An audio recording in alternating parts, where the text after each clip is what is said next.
Bismillahirrahmanirrahim. Assalamualaikum warahmatullahi wabarakatuh.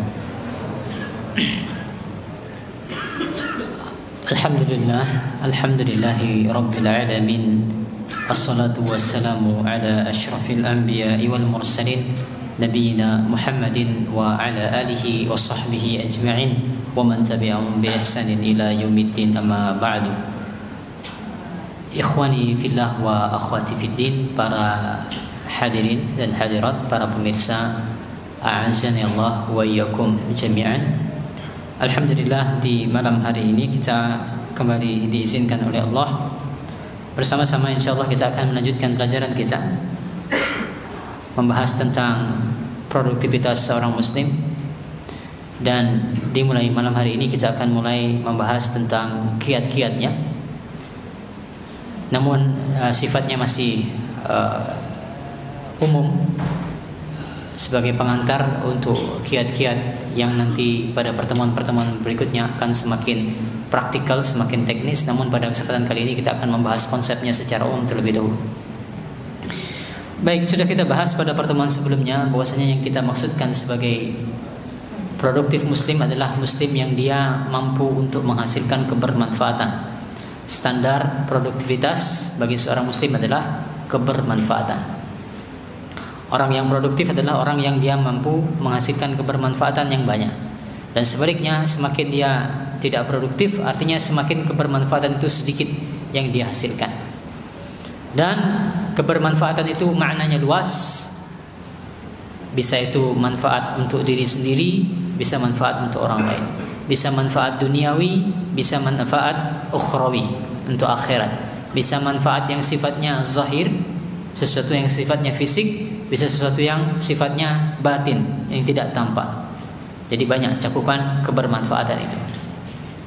Sehingga Allah Subhanahu wa taala memotivasi hamba-hambanya untuk menjadi seseorang yang dia bermanfaat. Sudah kita baca sebagian dalilnya dari hadis, banyak sekali hadis yang memotivasi seorang muslim bagaimana seorang muslim itu harus senantiasa menelurkan kebermanfaatan. Sudah kita baca banyak hadis pada pertemuan sebelumnya. Maka oleh karena itu Allah Subhanahu wa taala, karena Allah yang memerintahkan kita untuk bermanfaat, Rasulullah SAW yang mengajarkan kepada kita agar kita menjadi insan yang bermanfaat, maka Allah Subhanahu wa taala tidak mungkin membiarkan begitu saja kita semua tanpa memberikan modal. Pasti Allah Subhanahu wa taala membekali kita modal yang bisa kita olah menjadi kebermanfaatan, modal yang bisa kita gunakan untuk menjadi seseorang yang produktif atas kebermanfaatan. Maka konsep modal ini terlebih dahulu yang akan kita bahas pada pertemuan kali ini, karena nanti erat kaitannya ketika kita membahas bagaimana caranya meningkatkan produktivitas. Kita akan berbicara seputaran modal untuk menjadi produktif ini. Sehingga Allah Subhanahu wa taala memberikan kita modal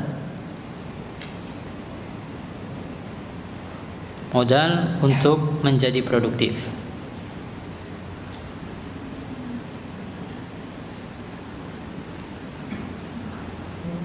Bindernya sudah dibagikan, namun belum ada isi modulnya. Jadi mudah-mudahan mulai pekan depan sudah mulai kita bagikan modulnya. Bahkan kalau bisa nanti untuk pertemuan 1 dan pertemuan kedua kita susulkan di pertemuan ketiga nanti. Baik, modal untuk menjadi produktif. Apa modal yang Allah berikan kepada kita semua agar kita bisa menjadi produktif, agar kita semua bisa menjadi bermanfaat? Jawabannya adalah nikmat. Allah memberikan kita berbagai bentuk kenikmatan. Allah berikan kepada kita nikmat.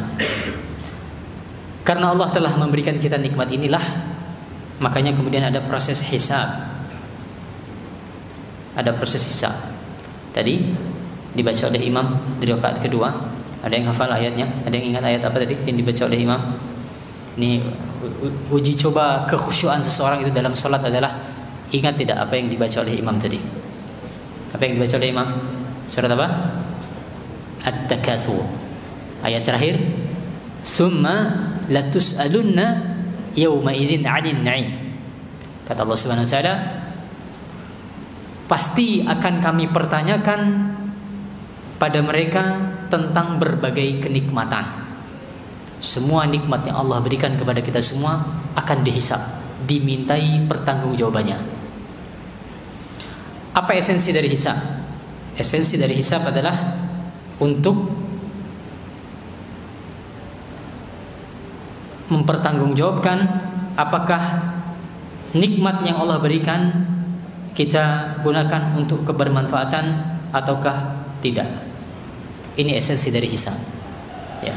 Berbagai nikmat yang Allah berikan itu apakah kita gunakan untuk sesuatu yang bermanfaat ataukah tidak. Makanya saya katakan modal untuk menjadi produktif adalah nikmat. Di antara dalilnya adalah nikmat ini akan dihisab oleh Allah Subhanahu wa taala. Yang esensi dari hisab itu adalah mempertanyakan penggunaan nikmat itu untuk apa. Makanya Allah katakan sekali lagi, summa latus'alunna yauma idzin 'anil na'im, dalam surat At-Takasur ayat 8. Maka inilah penjelasan yang pertama. Penjelasan yang pertama, kenapa kalau kita lihat orang-orang itu produktivitasnya berbeda-beda. Orang-orang itu kebermanfaatan yang dia bisa telurkan, yang bisa dihasilkan itu berbeda-beda. Apa alasannya? Karena nikmat yang Allah berikan kepada hamba-hambanya itu berbeda-beda. Ya, sebagiannya Allah lebihkan, sebagiannya tidak Allah lebihkan. Allah lah al-basit, Allah lah al-qabid. Allah yang menahan, Allah yang membentangkan nikmat itu. Allah yang menyempitkan nikmat, Allah yang meluaskan nikmat. Ya. Wal basit wal qabid. Allah Subhanahu wa taala yang membentangkan dan menyempitkan nikmat.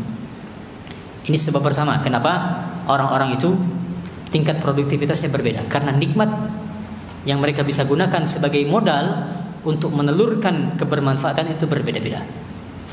Nah, yang namanya nikmat itu jumlahnya sangat banyak sekali dan semuanya akan dihisab. Ya, semuanya akan dihisab. Dan nikmat itu bertingkat-tingkat. Sebagiannya lebih utama daripada yang lain. Sebagian nikmat itu lebih utama daripada nikmat yang lain. Tidak semua nikmat itu nilainya sama, nilainya berbeda-beda. Ada 4 nikmat yang paling utama yang Allah berikan kepada hamba-hambanya. Yang 4 nikmat ini merupakan modal utama bagi seseorang untuk menghasilkan kebermanfaatan. Ada 4 modal utama. Ya, sehingga kita tuliskan di sini. 4 nikmat utama untuk menjadi produktif. Apa itu? Yang pertama nanti akan kita bahas satu persatu dimulai dari pertemuan ini sampai pertemuan-pertemuan berikutnya adalah ilmu. Nikmat dari Allah yang ini merupakan modal utama untuk menjadi produktif, untuk menghasilkan kebermanfaatan. Yang kedua adalah harta. Harta juga perannya sangat strategis, sangat penting untuk menghasilkan kebermanfaatan. Lalu yang ketiga adalah waktu. Baru yang keempat adalah tubuh yang sehat.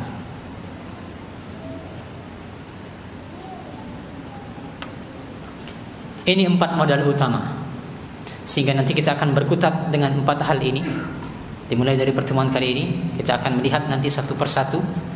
Apa yang akan kita lihat?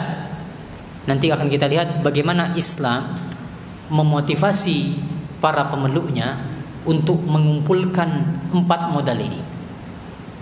Islam memotivasi kita, ya, motivasi kita semua, kumpulkan ilmu, miliki harta, miliki waktu, kelola waktu, miliki tubuh yang sehat. Bagaimana caranya Islam mengatur hal tersebut nanti akan kita lihat. Dan nanti yang terakhir akan saya coba lihatkan dalil-dalil yang menunjukkan bahwasanya bagaimana Islam mendorong bahwasanya bagaimana ilmu itu bisa menjadi bermanfaat, bagaimana harta itu bisa menjadi bermanfaat, waktu itu bermanfaat, lalu kesehatan itu bisa menjadi bermanfaat. Akan kita lihat satu persatu nanti insyaallah. Namun sebelum kita lihat itu, kenapa saya bisa menyimpulkan bahwasanya 4 nikmat ini merupakan 4 nikmat utama dan 4 modal utama dalam kita menghasilkan kebermanfaatan adalah berdasarkan sabda Nabi SAW dalam beberapa hadis. Saya bukakan hadisnya.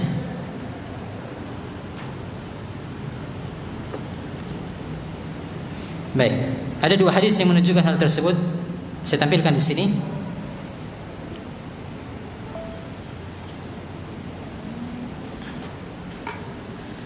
Nabi SAW bersabda dalam hadis yang terkenal, la tazulu qadama ibni Adam yawmal qiyamah min indi rabbih hatta yus'ala an khamsin. Tidak akan bergeser kedua kaki anak Adam di hari kiamat dari sisi Rabbnya sampai dia ditanya tentang 5 perkara. Apa itu 5 perkara? Yang pertama kata Nabi SAW, tentang umurnya. Untuk apa dia habiskan? Umurnya untuk apa dia habiskan? Apa ini bahasa lainnya dari 4 modal yang saya sebutkan tadi? Waktu. Ya, lihat teman-teman. Kenapa saya mengatakan 4 modal utama? Karena dari sekian banyak nikmat yang Allah berikan kepada kita, Nabi SAW menyebutkan hanya beberapa hal di sini. Ya, Nabi batasi hanya beberapa hal. Pembatasan ini menunjukkan bahwasanya ini adalah hal-hal yang terpenting. Seluruh nikmat itu akan ditanya oleh Allah Subhanahu wa taala. Namun dalam hadis ini Nabi katakan tidak akan bergeser kedua kaki sampai ditanya tentang perkara-perkara ini. Ini semua adalah nikmat dari Allah Subhanahu wa taala. Menunjukkan ini di antara nikmat-nikmat terpenting yang telah Allah berikan kepada kita, sehingga disebutkan secara khusus oleh Nabi kita Muhammad sallallahu alaihi wasallam. Sehingga yang pertama adalah tentang umur. Bahasa lainnya tadi waktu. Yang kedua, an syababihi fima ablah, tentang masa mudanya untuk apa dia gunakan. Masa muda terkait dengan apa? Dari 4 hal tadi. Apa? Waktu, ada dimensi waktunya juga.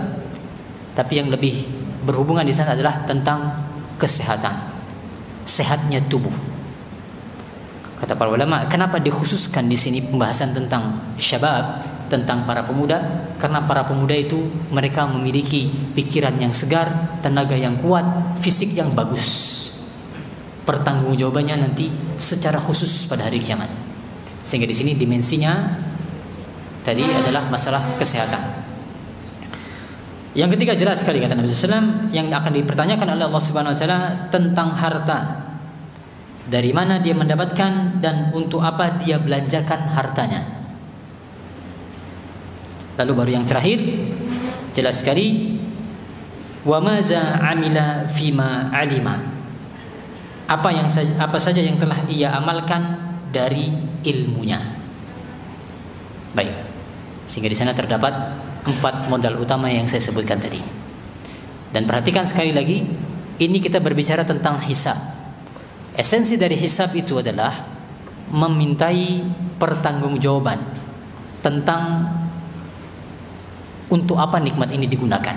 Tadi umur itu untuk digunakan untuk apa? Sesuatu yang bermanfaat atau tidak?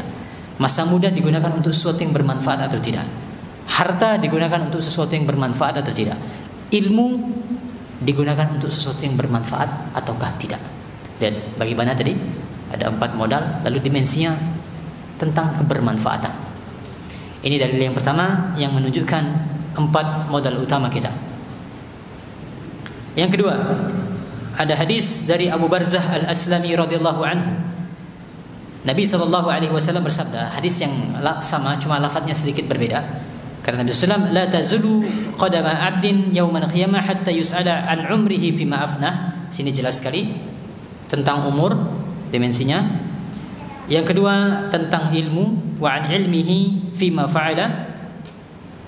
Yang ketiga tentang harta, di mana dia peroleh, dari mana dia peroleh dan di mana dia membelanjakannya. Yang kelima tentang tubuh. Nah, di sini bahasanya lebih jelas. Kalau tadi kan kita mengambil dari pemuda, tentang masa muda untuk apa dia gunakan. Saya katakan masa muda itu kaitannya dengan kesehatan fisik seseorang. Di sini lebih jelas lagi, Nabi katakan jismihi fima ablah.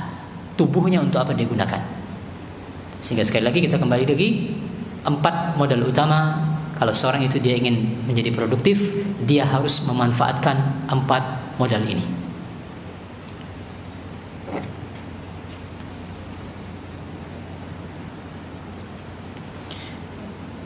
Sehingga cara pertama untuk menjadi produktif adalah tingkatkan modal ini. Miliki dan tingkatkan modal ini.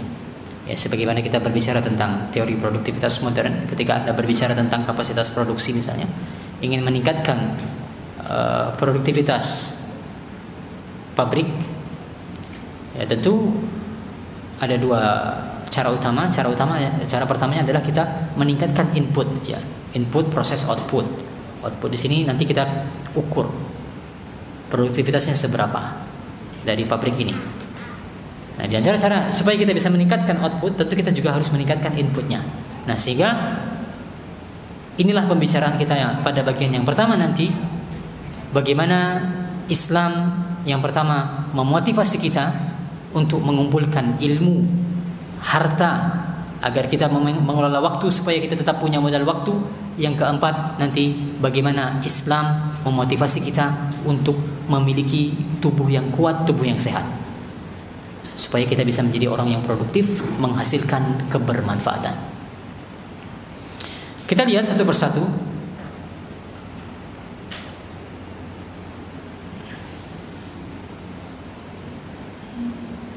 Baik, kita mulai dari modal ilmu, ya.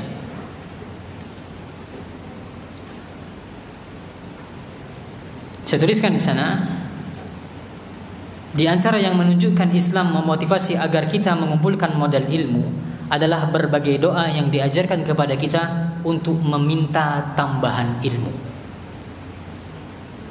Di antaranya adalah firman Allah Subhanahu wa taala ketika Allah memerintahkan kepada nabi kita untuk berdoa, Rabbi zidni ilma. Kita dimotivasi untuk menambah modal ilmu supaya semakin banyak nanti kebermanfaatan yang kita hasilkan.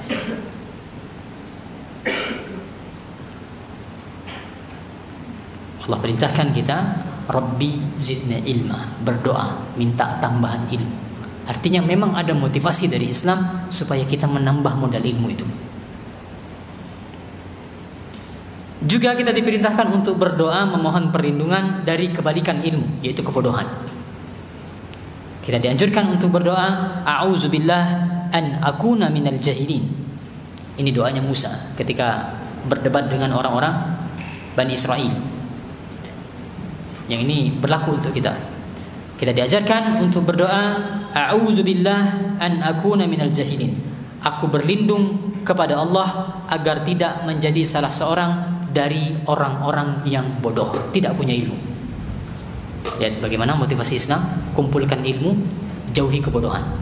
Karena ini modal utama kita untuk menghasilkan kebermanfaatan.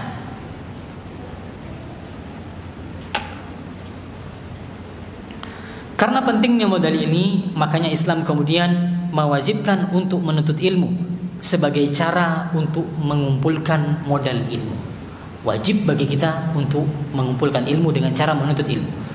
Nabi SAW bersabda, talabul ilmi faridatun ala kulli muslim. Menuntut ilmu wajib bagi setiap muslim. Karena ini adalah modal utama untuk menghasilkan kebermanfaatan. Oleh karena itu pula lah Allah Subhanahu wa taala dan Rasulnya banyak menjelaskan tentang keutamaan menuntut ilmu.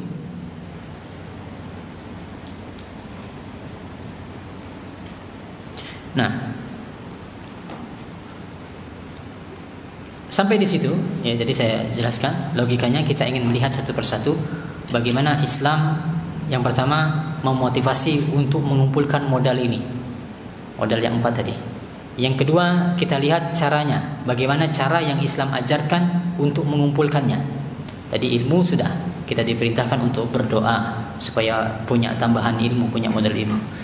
Makanya juga Islam kemudian memotivasi kita atau mewajibkan kepada kita semua untuk menuntut ilmu supaya kita punya modal ilmu. Yang ketiga yang ingin saya tunjukkan adalah bagaimana Islam kemudian mendorong, tidak berhenti kita menempuh jalan tersebut, lalu kita punya modal ilmu, tidak berhenti di situ, tapi bagaimana caranya ilmu tersebut menjadi ilmu yang bermanfaat.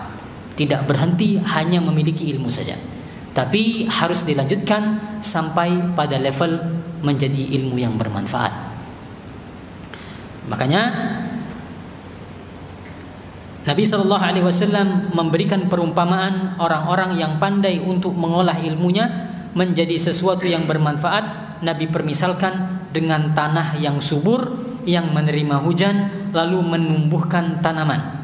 Hadis yang terkenal, Nabi memberikan permisalan umat manusia kaitannya dengan ilmu seperti jenis-jenis tanah. Ada tanah yang dia bisa menampung ilmu, menampung air.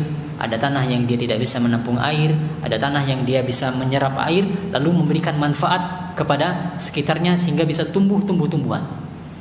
Lihat bagaimana Nabi mengatakan, wa dzalika masalu ma faqaha fi dinillah azza wa jalla wa nafa'ahu Allah azza wa jalla bima ba'asani Allah bihi wa nafa'a bihi fa'alima wa 'allama. Lihat, beberapa kali Nabi sebutkan kebermanfaatan untuk ilmu. Itulah perumpamaan orang yang paham terhadap agama Allah. Allah azza wa jalla memberi manfaat kepadanya dengan ajaran yang dia subhanahu wa ta'ala mengutusku dengannya, dan mengambil manfaat dengannya, mengetahui dan mengajarkan kepada orang lain. Ini sebaik-baik manusia. Dalam hadis ini saya tidak bawakan hadis lengkapnya, tapi Nabi menyebutkan tentang beberapa tipikal manusia, beberapa tipe manusia. Ini kelompok yang paling baik, yaitu manusia kalau ibarat tanah, ibarat bumi, dia mampu menyerap air, lalu dia mengeluarkan sesuatu yang baik dari tanahnya, yaitu berupa tumbuh-tumbuhan. Nah, demikianlah orang-orang yang ilmunya itu bermanfaat. Dia paham, masuk ke dalam dirinya ilmu itu, masuk ke dalam hatinya, lalu dia bisa mengajarkan kepada orang lain. Ilmu yang bermanfaat. Makanya juga Nabi SAW juga diriwayatkan berdoa setiap pagi, Allahumma inni as'aluka ilman nafi'an. Lihat dimensi kebermanfaatannya. Tidak semata-mata ilmu, tapi dikaitkan dengan bermanfaat. Rasulullah SAW juga berdoa dari kebalikannya. Allahumma inni a'udzubika min ilmin la yanfa' wa min qalbin la yakhsha' wa min nafsin la tashba' wa min du'ain la yusma'. Yang menjadi pelajaran kita adalah doa yang pertama. Ya Allah, aku berlindung kepadamu dari ilmu yang tidak bermanfaat. Sehingga ini dia yang pertama, modal kita untuk menjadi produktif adalah kumpulkan ilmu, kemudian berupaya untuk menjadikan ilmu tersebut sebagai ilmu yang bermanfaat. Bagaimana caranya? Kita tunda terlebih dahulu, tapi kita sepakat sampai di situ bahwasanya ini modal utama kita. Sekarang kita berpindah ke modal yang kedua, yaitu modal harta. Islam memotivasi para pemeluknya untuk memiliki harta, karena ini modal untuk menghasilkan kebermanfaatan, modal untuk menjadi produktif. Banyak sekali dalilnya, hanya saya munculkan sebagian di sini. Jelas tadi dalam doa di atas sudah kita baca, di antara yang kita minta kepada Allah Subhanahu wa taala adalah rizqan thayyiban, rezeki yang baik. Ya, rezeki yang baik tercakup di dalamnya adalah harta. Kemudian juga sangat jelas sekali Islam mengajarkan kepada kita untuk berlindung dari kefakiran dan dari kemiskinan. Tidak punya harta, kita berupaya untuk menghindari kondisi tidak punya harta. Makanya kita diajarkan oleh Nabi kita Muhammad SAW doa, Allahumma inni a'udzubika minal kufri wal faqri. Ya Allah, sesungguhnya aku berlindung kepadamu dari kekufuran dan dari kefakiran. Berlindung dari kekufuran dan dari kefakiran, sehingga sebisa mungkin kita menghindari kondisi tidak punya harta, karena ini adalah modal bagi kita. untuk menjadi produktif, untuk menghasilkan kebermanfaatan.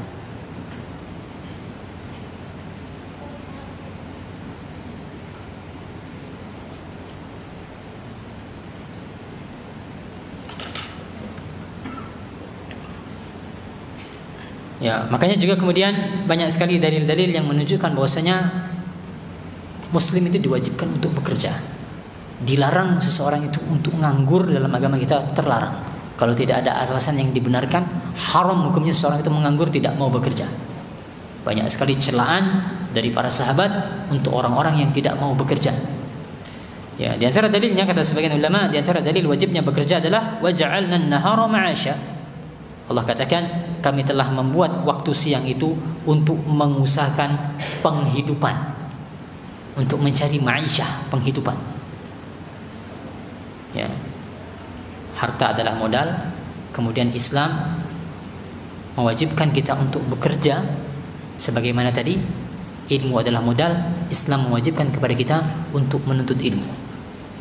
Ini kita diwajibkan kemudian untuk bekerja supaya kita memiliki modal harta. Dan sama seperti ilmu, tidak berhenti di sekedar memiliki, sekedar mengumpulkan harta saja. Tapi harus kita berpikir bagaimana caranya harta tersebut menjadi harta yang bermanfaat. Perhatikan sabda Nabi SAW berikut. Ya, ketika Nabi SAW membuat beberapa contoh kelompok manusia menurut kadar kemampuannya, ya kita baca saja hadisnya. Kata Nabi SAW, ada sekelompok orang yang dia ya'malu biyadaihi fayanfa'u nafsahu wa yatasaddaqu. Ada orang yang dia bekerja untuk mengumpulkan harta tentunya dengan kedua tangannya, lalu dengan hartanya tersebut dia memberi manfaat kepada dirinya sendiri dan dia bersedekah. Lihat, tahapan setelah memiliki harta itu tetap digiring kepada kebermanfaatan. Bagaimana caranya harta tersebut dia bermanfaat. Makanya juga Nabi SAW bersabda, "Ma nafa'ani malun ma nafa'ani malu Abi Bakrin." Ini di antara keutamaan Abu Bakar. Kata Nabi SAW, tidak ada harta yang lebih bermanfaat kepadaku melebihi hartanya Abu Bakar. Harta yang paling bermanfaat bagi Nabi SAW adalah hartanya Abu Bakar. Yang menjadi pelajaran utama kita adalah dimensi kebermanfaatannya. Ya, tidak semata-mata kita mengumpulkan harta sebagai modal, atau tidak semata-mata mengumpulkan harta saja, tidak berhenti di situ, tapi yang harus kita pikirkan tahapan berikutnya adalah bagaimana harta tersebut bermanfaat. Dan pelajaran lainnya, pelajaran tambahan dari sabda Nabi SAW, "Ma nafa'ani malun ma nafa'ani malu Abu Bakrin." Ini di antara dalil yang menunjukkan, yang melandasi kaidah bahwasanya nilai amal itu lebih besar ketika orang sedang butuh-butuhnya. Nah, nilai amal itu lebih besar ketika orang sedang butuh-butuhnya. Allah firmankan dalam surat Al-Balad, "Wa it'amun fi yaumin dzi masghubah." Memberi makan ketika orang lain sedang kelaparan. Ini pahalanya lebih besar ketika seseorang itu memberikan makan dalam kondisi orang lain tidak kelaparan. Ya, amal yang memang dibutuhkan ketika itu kalau dikerjakan maka pahalanya lebih besar dibandingkan ketika tidak terlalu dibutuhkan. Itulah kenapa kata Nabi SAW, harta yang paling bermanfaat itu adalah hartanya Abu Bakar, karena dulu di awal Nabi SAW merintis dakwah, hartanya Abu Bakar yang paling banyak membantu Nabi SAW. Para sahabat yang lainnya Islamnya belakangan, membantu Nabi SAW baru belakangan. Adapun Abu Bakar ketika Nabi sedang butuh-butuhnya, Abu Bakar lah yang membebaskan Bilal, yang mensupport dakwah ketika itu adalah hartanya Abu Bakar. Memang sedang butuh-butuhnya, makanya kemudian harta ini menjadi paling bermanfaat di sisi Nabi SAW. Maka itu yang kedua.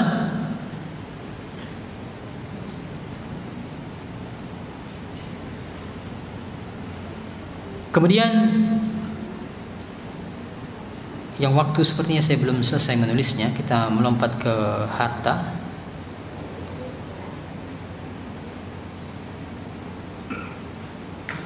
Maaf, ke tubuh yang sehat ya.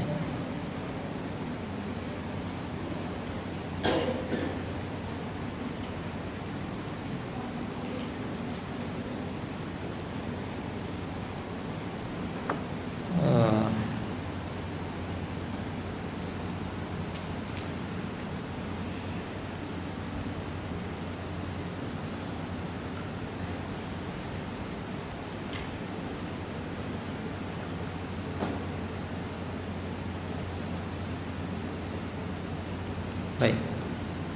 Kita lihat sekarang modal tubuh yang sehat.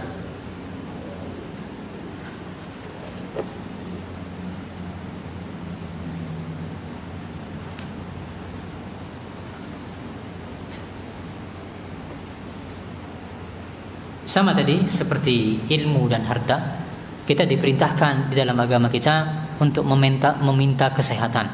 Ya, karena ini adalah modal kita. Nabi sallallahu alaihi wasallam mengajarkan kepada kita doa, Allahumma inni a'udzubika min zawali ni'matika wa tahawuli afiyatika. Ya Allah, sesungguhnya aku berlindung kepadamu dari hilangnya kenikmatan yang telah Engkau berikan dan dari berubahnya nikmat kesehatan. Lihat, Nabi mengajarkan kepada kita untuk berlindung dari hilangnya nikmat kesehatan. Artinya kita memang dimotivasi untuk berupaya mewujudkan modal berupa kesehatan.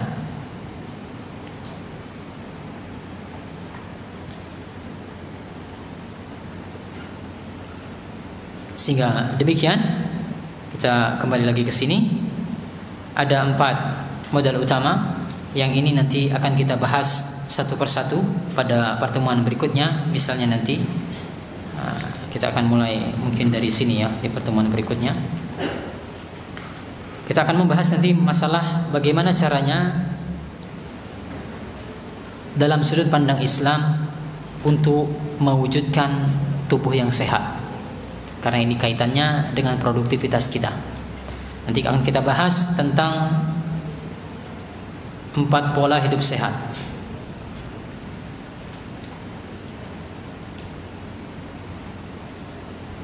Apa itu 4 pola hidup sehat? Yang pertama,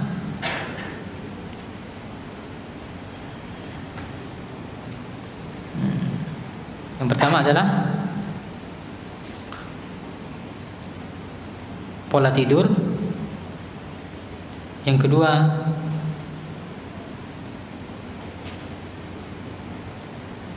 pola makan. Yang ketiga, pola gerak ya.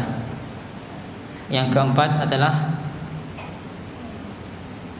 pikiran.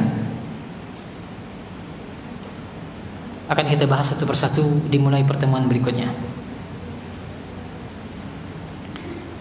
Jadi misalnya nanti masalah pola tidur saya singgung sekarang. Kita akan bahas nanti masalah manajemen tidur dalam Islam. Karena tidur itu erat kaitannya dengan produktivitas seseorang. Erat kaitannya dengan, jadi logikanya tidur, kalau tidur itu baik, tidur itu berkualitas, orang akan sehat. Kalau dia sehat, dia bisa jadi produktif. Nanti akan kita bahas satu persatu mengenai tidur. Kita lihat terlebih dahulu di sini. Manajemen tidur.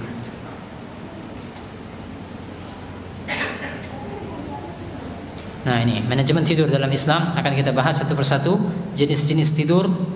Yang pertama nanti akan ada pembahasan tentang tidur berdasarkan waktunya, tidur malam, tidur pagi, tidur siang, tidur ba'da asar, dan tidur ba'da maghrib. Bagaimana Islam berbicara tentang jenis-jenis tidur ini, dan bagaimana teman-teman perhatikan, kita untuk menjadi produktif, kita perlu tidur yang cukup. Ya, kita perlu tidur yang cukup. Tapi kalau kita lihat, banyak sekali para salaf, mereka tidur mereka sedikit sekali. Ya, seminimal mungkin tidurnya para salaf demikian. Dan di dalam Al-Quran Allah juga Subhanahu Wa Taala memuji orang-orang yang tidurnya sedikit.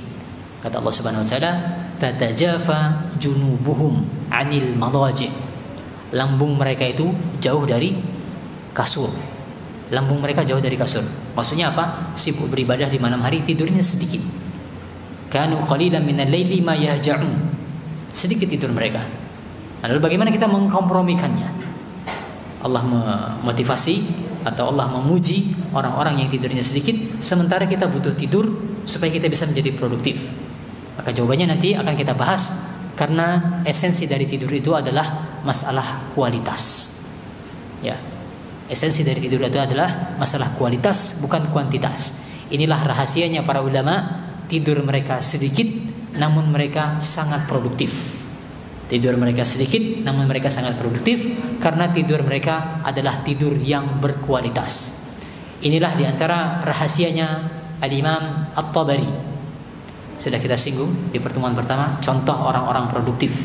Al-Imam At-Tabari diriwayatkan menulis sekitar 351.000 lembar. Satu hari kalau dirata-ratakan, Imam At-Tabari menulis 40 lembar. Apa rahasianya? Di antara rahasianya adalah masalah manajemen tidurnya. Masalah manajemen tidur Al-Imam At-Tabari nanti insyaallah akan kita bahas pada tempatnya. Namun kita kembali lagi ke sini. Jadi nanti di bagian yang pertama kita akan membahas mengenai modal-modal ini. Ya, bagaimana caranya kita bisa memiliki tubuh yang sehat, kita memiliki waktu yang cukup. Nah, nanti di sini akan kita bahas masalah manajemen waktu. Karena ini modal kita harus memiliki modal waktu yang cukup sehingga kita harus melakukan manajemen waktu. Kita akan bahas nanti manajemen waktu di situ. Nah, kemudian cara kedua, jadi ini cara pertama ya teman-teman. Cara pertama untuk menjadi produktif adalah tingkatkan modal. Tingkatkan modal yang bisa kita gunakan untuk menjadi produktif. Ini cara pertama. Cara kedua,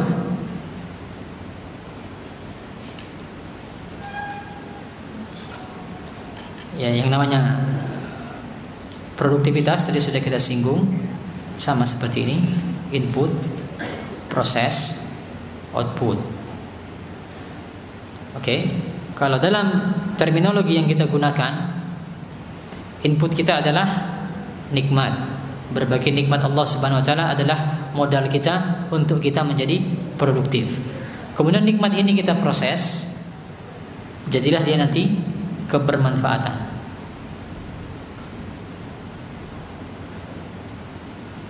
Oke.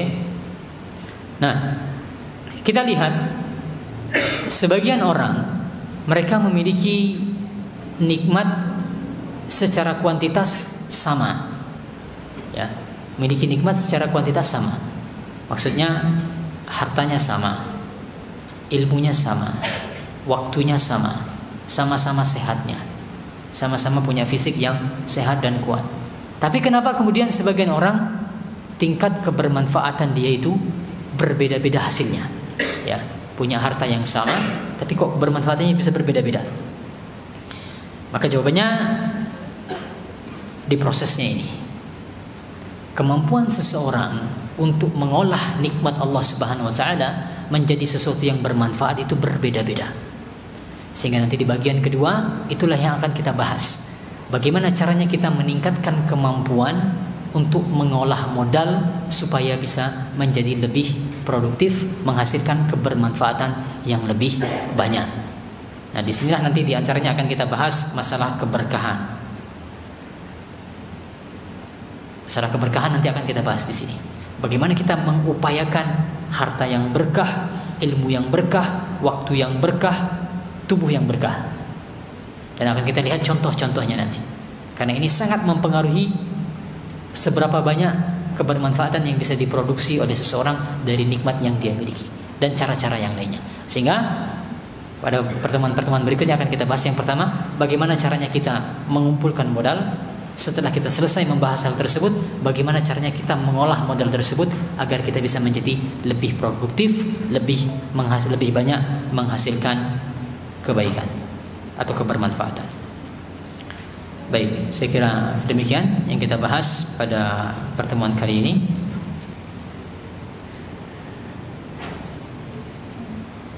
Kita gunakan waktu yang tersisa untuk tanya jawab. Namun saya mohon tolong tanya jawabnya secara tertulis saja. Silakan dikirimkan ke panitia melalui WhatsApp, nanti panitia bisa teruskan pesannya ke saya.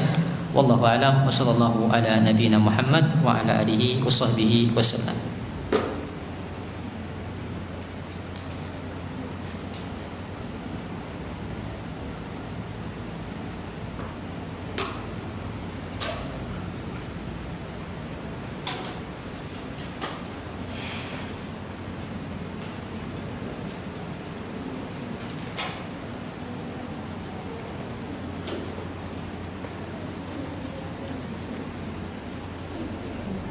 Baik, pertanyaan yang pertama, bagaimana contoh produktivitas bagi seorang muslimah? Karena contoh-contoh yang disebutkan tadi adalah contoh-contoh sebagian besarnya untuk laki-laki. Ya, contoh-contohnya apapun itu ya, ikhwan dan akhwat, tadi saya sebutkan yang namanya kebermanfaatan itu maknanya luas. Jadi ketika kita membicarakan seseorang itu dia produktif, artinya kita membicarakan dia menghasilkan kebermanfaatan. Dan kebermanfaatan itu maknanya luas. Apapun itu yang bermanfaat bagi dunia Anda, bermanfaat bagi akhirat Anda, bermanfaat bagi diri Anda, bermanfaat bagi orang lain, yang batin ataupun yang zahir, maka itulah dia standar dari produktivitas, yaitu sesuatu yang bermanfaat. Sehingga apapun itu yang Anda kerjakan, asalkan itu bermanfaat, maka itulah dia menjadi produktif. Saya ulangi lagi, kalau ada yang bertanya, seperti yang saya jelaskan pada pertemuan sebelumnya, kalau ada yang bertanya apakah nanti di akhir acara ini akan membantu saya untuk meningkatkan produktivitas saya dalam mengerjakan skripsi, produktivitas saya dalam bekerja, maka saya katakan tergantung. Apakah skripsi Anda itu sesuatu yang bermanfaat? Apakah pekerjaan Anda itu sesuatu yang bermanfaat? Kalau ini adalah sesuatu yang bermanfaat, maka ya, ini sesuatu yang bisa Anda praktekkan untuk hal-hal tersebut. Karena sekali lagi, indikatornya adalah sesuatu yang bermanfaat. Sehingga kembali lagi ke pertanyaannya, bagi seorang muslimah apa? Apapun itu, segala sesuatu yang bermanfaat.